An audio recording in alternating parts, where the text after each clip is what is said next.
ఏ బంధము స్థిరమని భ్రమ పెట్టుకోవద్దు, ఏ బంధము శాశ్వతమని మురిసిపోవద్దు. అన్నీ నీ చుట్టే ఉంటాయి కానీ ఏది నీ సొంతం కాదు. ఎవరి పాత్ర ముగిసినప్పుడు వాళ్ళు సర్దుకుంటారు, నీ పాత్ర ముగిస్తే నువ్వే సర్దుకోవాలి. ఆనాడు నీతో ఎవర్రా, ఇది నువ్వు గ్రహింపు కలిగి ఉండు. 2, మొట్టమొదటిది ఎవరితో హానికి వెళ్ళొద్దు. రెండవది, అది నీ కన్న బిడ్డలతోనైనా, కట్టుకున్న వారితోనైనా, నిన్ను కన్న వారితోనైనా, ఎవరితోనైనా మితముగా ఉండు కానీ అమితంగా అనుబంధానికి అతుక్కుపోవద్దు, దెబ్బతింటావు. పిల్లలు అంటావు, వాళ్ళు నిన్ను తృణీకరిస్తే సస్తావు. ఆస్తులు ఇల్లు అంటావు, అయిపోయిన నాడు సస్తావు. పరువు ప్రతిష్ట అంటావు, ఎక్కడో చోట అవమానం ఎదురైనాడు సస్తావు. నాకు ఇలా అయింది, ఇలా అనుకోలేదు, ఇలా అయింది, పిల్లలు నన్ను ఎట్ట చేశారు, లేకపోతే అలా ఆస్తి పోయింది, లేకపోతే ఇలా అవమానం ఎదురైంది, ఇంకెందుకు బతకాలి నేనని. ఇప్పటికి అలాంటి తలంపులతో కొంతమంది ట్రై చేసి కూడా వచ్చాడు కూర్చున్నారు. అనవసరంగా దేవుడు బలికిచ్చాడు ఏ మాటలో. కాబట్టి ఇంక వదిలేసి. నీ పిల్లలు నిన్ను చూడట్లేదు అనుకుంటాను అని ఎవరైనా అన్నారనుకో, ముందే తెలుసుగా నాకు అను. వాళ్ళు చూడట్లేదని నేనేం ఫీల్ అవ్వను, ఎందుకంటే చూడరని నాకు తెలుసు. నేను ఫస్ట్ నుంచి అలా ఫిక్స్ అయ్యి వచ్చాను. ఏం బాధ లేదా? ఎందుకు బాధ? పిల్లల్ని కన్నాను, వాళ్ళకి రెక్కలు వచ్చిన దాకా పెంచడం దేవుడు నాకు ఇచ్చిన బాధ్యత, నెరవేర్చాను. రెక్కలు వచ్చినాయి, పక్షులు ఎగిరిపోయినాయి. ఇక నన్ను చూసేదేంది? నాకు ఈ బంధాలను బాధ్యతను ఇచ్చిన వాడు నా దేవుడు, ఆయన ఒక్కడు ఉన్నాడు నాకు చాలు. బంధు బాంధవ్యాల బాధ వలదు, అన్ని ఈ 3 చరణాల్లో పెట్టుకున్నా. బరువు బాధ్యతలన్న భయము వలదు, నీ మధుర బంధమే నాకు చాలు.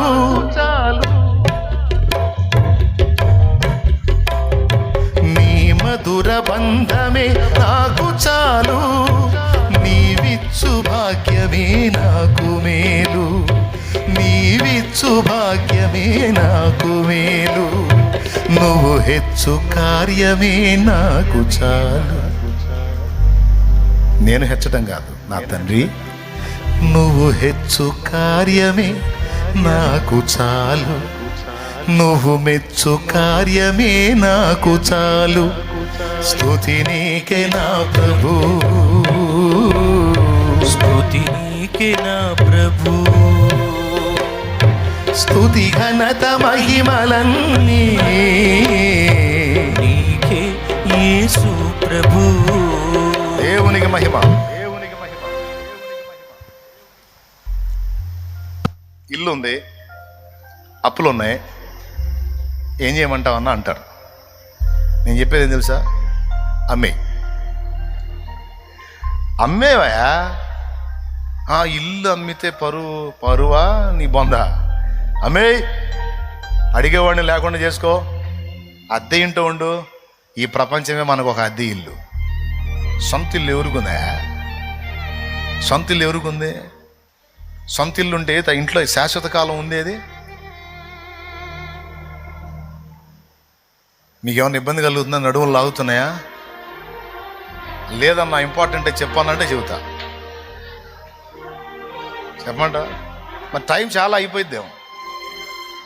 చెప్పలే, టెన్షన్ పడవాకండి. దేవునికి స్తోత్రం. సొంతింటోడికి సొంత ఇల్లు శాశ్వతమా? లేదు. అప్పులుండే మనశ్శాంతి లేదు, తీసేవా? ఇంకెక్కడెక్కడ ఉన్నాయో మొత్తం ఏనేం చేయి, అద్దెంటికి చేరు.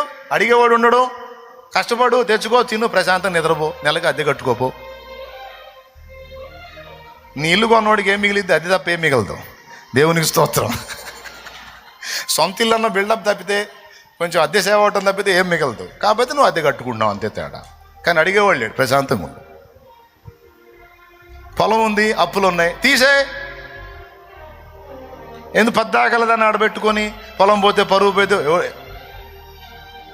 మరి చివరికి ఏం చేస్తావు? ఆ పొలంలో మందు దాసేస్తావా? అది ఇంకా దారుణమైన అవమానం కదా. అంతకంటే దరిద్ర పేరు ఇంకోటి ఉందా? దానికంటే ఇది బెటర్ కదా. తీసే. దేని మీద ఎక్కువ సెంటిమెంట్ పెట్టుకోవద్దు. కొంతమంది బైక్ మీద కూడా సెంటిమెంటే, బైక్తో కూడా మాట్లాడుకుంటారు. అతి చేయొద్దు. ఈ లోకం నీ శరీరమే నీకు స్థిరం కానప్పుడు ఏ స్థిరమయ్యా? కాబట్టి దేని మీద అధికమైన వ్యామోహం పెంచుకోవద్దని చెప్తున్నాను నేను. మోసపోతావు, దెబ్బతింటావు, గాయపడతావు, చేదు మింగాల్సి వచ్చింది. అందుకే మెంటల్గా ప్రిపేర్ అయిపో. పిల్లల్ని పెంచుతున్నావా? పెంచు, నీ బాధ్యత అంతవరకే. వాళ్ళ నుంచి నువ్వేం ఆశించొద్దు. నేను చెప్తున్నాను, నీ శరీరాన్ని నా శరీరాన్ని చూసి కూడా మిడిసిపడకూడదు. ఎందుకంటే ఇది మూలబడింది అనుకో, అప్పుడు ఉంటుంది సినిమా. కాబట్టి దేని మీద నువ్వు వ్యామోహం పెట్టుకోవద్దు, దేని మీద నువ్వు ఆశలు కోరికలు పెంచుకోవద్దు. ఇది రెండవది. మొట్టమొదటిది ఏంటి? అహానికి పోవద్దు, పోటీకి పోవద్దు, హెచ్చులకు పోవద్దు. ఒకటి. రెండవది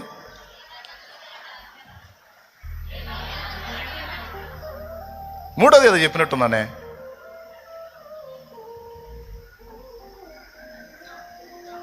అది ఫస్ట్ చెప్పాలే, అనుకోవటం ఫస్ట్ చెప్పా.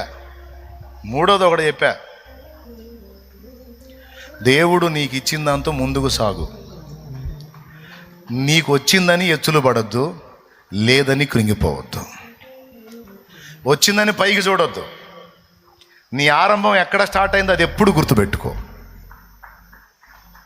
అర్థమైందా?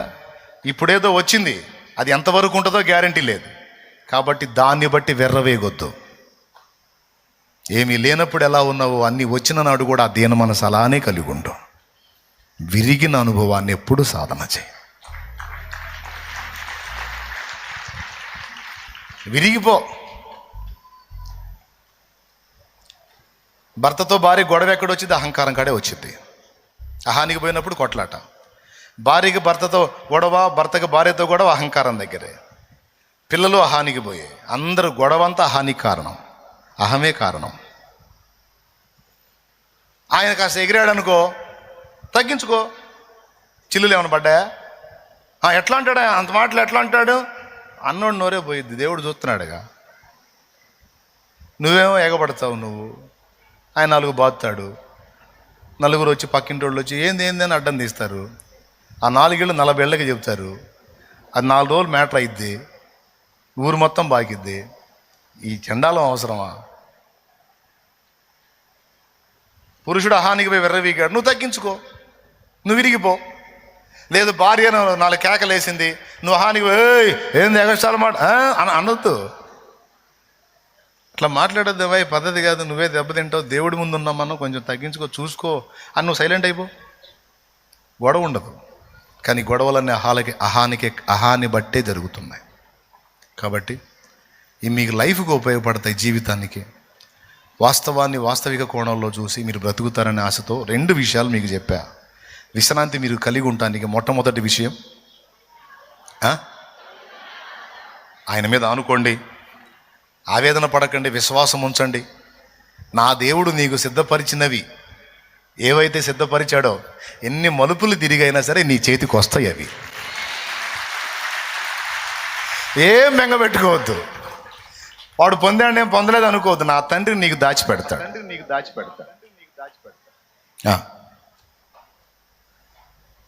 దాచిపెడతాడు. ఖచ్చితంగా నువ్వు అందుకుంటావు, నువ్వు పొందుతావు. నమ్మకం ఉంచు, ధైర్యంగా ఉండు. రెండోది అహానికి. రెండోది ఏంటంటే విరిగిపోయిన అనుభవంలోకి వెళ్ళండి. ఫైనల్గా మీరు గతంలో విన్నదే అయినా ఒకసారి చెప్తా. రాజ్యాలను గెలిచిన రాజు మన ఇండియాకి వస్తున్నాడంట. ఇండియాకి వస్తున్నాడంట. మీరు వెళ్తురు కానీ నేను ప్రార్థన చేస్తా. మళ్ళీ పోతే మళ్ళీ మనం వారానికి కలుసుకున్నాం, ఎందుకని చెబుతున్నాను. ఇండియాకి వస్తుంటే ఇండియాకి వచ్చేటప్పుడు గురువు చెప్పాడంట, ఇండియాకి వెళ్తున్నావు జాగ్రత్త నువ్వు అని. ఏమంటే మంచి పనోళ్ళు ఉంటారు అక్కడ, జాగ్రత్త అని. సరే వస్తా ఉంటే అరణ్యంలో గుండా వస్తుంటే ఒక పక్కన సర్వసంగ పరిత్యాగి ఒకడు తపస్సులో ఉన్నాడంట. ఈ రాజు మంది మార్బలంతో వస్తుందో చూశాడు కళ్ళు తెరిచి. సహజంగా రాజు అంత ఆర్భాటంగా వస్తున్నప్పుడు లెగుస్తారు రెస్పెక్ట్గా. లేవలా, కూర్చున్నాడు. చూశాడు రాజు, నెగాదేగా చూశాడు, ఏడిచాలేపో అని కళ్ళు మూసుకున్నాడు. మళ్ళీ రాజుకు మండిపోయింది. ఎక్కడెక్కడోళ్ళు నా పేరు జీవితాన్ని హడలిపోతారు, నన్ను చూస్తేనే గడగడలాడతారు, ఇంత మంది మార్బలంతో వస్తున్నాను నేను, శ్రీడి నన్ను లెక్క చేయలేదు, ఒంటి మీద సరైన బట్టలు కూడా లేవు, గడ్డం పెంచుకున్నాడు, నన్ను లెక్క చేయలేదు ఏందని హానికి పోయాడు, దిగాడు. ఓయి నేనెవరో తెలియదా నీకు అన్నాడు.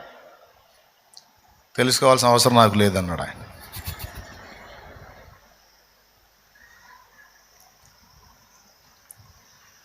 నేనెవరినో తెలుసా?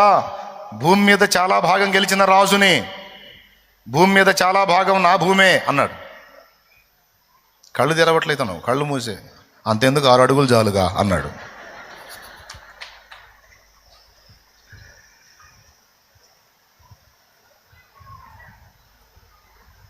నేనెవరో తెలియదా అంటే తెలుసుకోవాల్సిన అవసరం నాకు లేదన్నాడు. ఎవడో అయితే నాకెందుకు? ఒకటి. రెండోది, భూమిలో చాలా భాగం నాదంటే 6 అడుగులు చాలుగా ఏం చేసుకుంటావురా మొత్తం అని. 2. మూడోది, నేను ఎంత భూభాగాన్ని గెలిచి వచ్చానో తెలుసా? నేను గెలిచిన వాడిని అన్నాడు. అన్నాడు ఈయన. ఎందుకు నవ్వావు అన్నాడు. అన్నీ గెలిచావు, నిన్ను నువ్వు గెలవలేదుగా అన్నాడు. అదేమిటి అంటే, నీలో ఉన్న కోపాన్ని తామసాన్ని తట్టుకోలేనటువంటి బలహీనుడు నువ్వు గెలిచినట్టు ఎట్లయితే బా అన్నాడంట. ప్రతి మాటకు దెబ్బ కొడుతున్నాడు. నీకు అర్థమైందో లేదో మరి. నీలో ఉన్న టెంప్టేషన్నే కంట్రోల్ చేసుకోవాలని వెధవే, నువ్వు పెద్ద ఏం గెలిచావురా, నువ్వు మనుషుల్ని గెలిచావు, నువ్వు గెలవలేదురా దద్దమ్మ అని చెప్పగలి చెప్పాడు అనమాట. అయిపోయింది 3. చివరికి మనోడికి మైండ్ సరి చేయబడింది. మహానుభావ నీవెవరివి అన్నాడు. నేనెవరినైతే నీకెందుకు లేను, వచ్చిన పని ఏదో చూసుకో అన్నాడు. అలా కాదు, నన్ను తమరి శిష్యునిగా భావించండి. ఇంత ప్రసన్నవాదనంత ఇంత ప్రశాంతంగా ఉన్నారు, ఇంత సాధించి కూడా నేను నెమ్మది లేకుండా ఉన్నాను, నాకు ప్రశాంతత కలగాలంటే ఒక మార్గాన్ని బోధించండి అన్నాడు. అప్పుడు కళ్ళు తెరిచి, నేను చెప్పింది చేస్తావా అన్నాడు. చిత్తం, మీరు ఏది చెబితే అది చేస్తాను. అటు చూశాడు, పెద్ద రాయి ఉంది, బండరాయి, దాన్ని ఎత్తుతావా అన్నాడు. ఎత్తుతాను. పో లేపుదాన్ని అన్నాడు. ఆ బరువైన రాయి లేపాడు. నేను చెప్పిన దాకా దించొద్దు అన్నాడు. నేను చెప్పిన దాకా పడేయొద్దు నువ్వు, దాన్ని అలానే పట్టుకొని ఉండాలి. ఫస్ట్ నిలబడి అట్లా పట్టుకున్నాడు, చివరికి వంగిపోయాడు, ఇంకొంచెం వంగిపోయాడు, ఇంకొంచెం వంగిపోయాడు. ఎట్లుంది అంటున్నాడు, మధ్య మధ్యలో కళ్ళు తెరిచి, చాలా బరువుగా ఉంది అంటున్నాడు. మళ్ళీ కాసేపు మళ్ళీ కళ్ళు, ఎట్లుంది అంటున్నాడు, గోడలు లాగుతున్నాయి అంటున్నాడు. ఎట్లుందండి, కాళ్ళు కూడా లాగుతున్నాయి అంటున్నాడు. చివరికి ఎట్లుందండి, బాడీ అంతా వణుకుతుంది అన్నాడు. సరే ఇప్పుడు పడే అన్నాడు. పడేశాడు. ఇప్పుడు ఎలా ఉందన్నాడు. ప్రశాంతంగా ఉందన్నాడు. నేను ఆ పనే చేశాను రా అన్నాడు.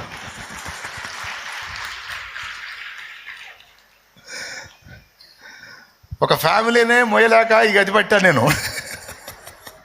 నువ్వు రాజ్యాలన్నీ నెత్తిన పెట్టుకొని మోస్తున్నావు, సస్తావురా వదిలే అన్నాడు. ఎక్కడే నీ నెత్తిన పెట్టుకొని మోస్తున్నావురా, వదిలే వాటిని దేవుడికి అప్పచెప్పాయి, వదిలే ప్రశాంతంగా ఉండన్నాడు.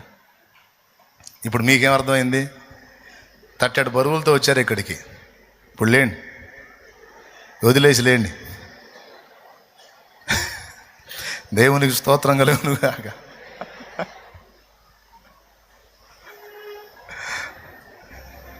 ఇప్పుడు ఎట్టుంది మీకు? హాయిగా ఉందా? నేనంటున్నాను, మునీశ్వరుడేమో నేల మీద వదిలేయమన్నాడు, నేను కూడా ఒక యోగిలాగానే చెబుతున్నాను, నీ బరువు ఆయన మీద వేయుడే. పేతురు రాసిన మొదటి పత్రిక 5వ అధ్యాయము 6-7 వచనాలు, ఆయన మిమ్మును గూర్చి చింతించుచున్నాడు గనుక మీ చింత యావత్తు ఆయన మీద వేయండి. 1, తగిన సమయమందు దేవుడు మిమ్మును హెచ్చించినట్లు ఆయన బలీయమైన చేతి కింద దీన మనస్కులై ఉండండి. ఈ 2 వచనాలే నేను చెప్పింది ఇప్పుడు దాకా. దేవునికి స్తోత్రం కలుగును గాక. ఎలుగెత్తి ఒక్కసారి గట్టిగా స్తోత్రం చెప్పండి. హల్లెలూయా. చెప్పండి, దేనితోనైనా ఎవరితోనైనా ఎక్కువ లింకులు ఏర్పాటు చేసుకుంటారా? మన లింక్ అంతా ఎవరితో ఉండాలి? మిగిలిన లింకులన్నీ పెంచేసుకోవాలి. యేసయ్యతోనే మనం మనసు పెంచేసుకోవాలి, ఇంకెవరి మీద మనసు పెంచుకోవద్దు. ఎంతవరకు అంతవరకు. పిల్లలు పుట్టారా, బాధ్యత నెరవేర్చు, వాళ్ళకి అన్యాయం చేయవాకు. భార్యను కలిగి ఉన్నావా, బాధ్యత నెరవేర్చు, అన్యాయం చేయవాకు. భర్తను కలిగి ఉన్నావా, బాధ్యత నెరవేర్చు, అన్యాయం చేయవాకు. ప్రేమను చూపు. కానీ దేనితో కూడా ఎక్కువ పెన్నేసుకోవద్దు. ఏది నిజము, శాశ్వతం, సొంతమని భ్రమ పెంచుకోవద్దు. మోసపోతావు, దెబ్బతింటావు. ఇతరులతో హానికి పోవద్దు. ఎవరికి ఇచ్చే విలువ వాళ్ళకి ఇచ్చాడు దేవుడు, ఎవరికి ఇచ్చే గౌరవాన్ని వాళ్ళకి ఇచ్చాడు దేవుడు. మందారం విలువ మందారానికి ఉంది, మల్లెపూ విలువ మల్లెకు ఉంది. మందారం ఎంత ఉంటుంది, దాని అందం దాంది. కానీ మల్లె ఇంతే ఉంటుంది, దాని పరిమళం మందారానికి ఉండదు. అలాగా నీ పక్కనోడు వాడు గొప్పోడైతే ఒకదానిలో వాడు గొప్పోడు కావచ్చు, కానీ నీకు ఇచ్చిన గొప్ప నీకుంది దేవుడు. ఎవరికి ఇచ్చిన విలువ వాళ్ళకుంది, ఎవరికి ఇచ్చిన స్థాయి వాళ్ళకుంది, ఎవరికి ఇచ్చిన ఆధిక్యత వాళ్ళకుంది. ఇవ్వకపోయినా పర్వాలా, డోంట్ వరీ. ఎప్పుడైతే అహానికి వెళ్తామో, పోటీకి వెళ్తామో, పంతానికి వెళ్తామో, గర్వానికి వెళ్తామో, అప్పుడు స్టార్ట్ అయితే దరిద్రం అంతా. విరిగిపో, విశ్రాంతి ప్రవేశించింది. విరిగిపో, విశ్రాంతి ప్రవేశించింది. అలా విరగటం సాధన చేసిన వాళ్ళే విశ్రాంతిలో బతుకుతారు. విరగనటువంటి వాళ్ళు వేదంలో బతుకుతారు.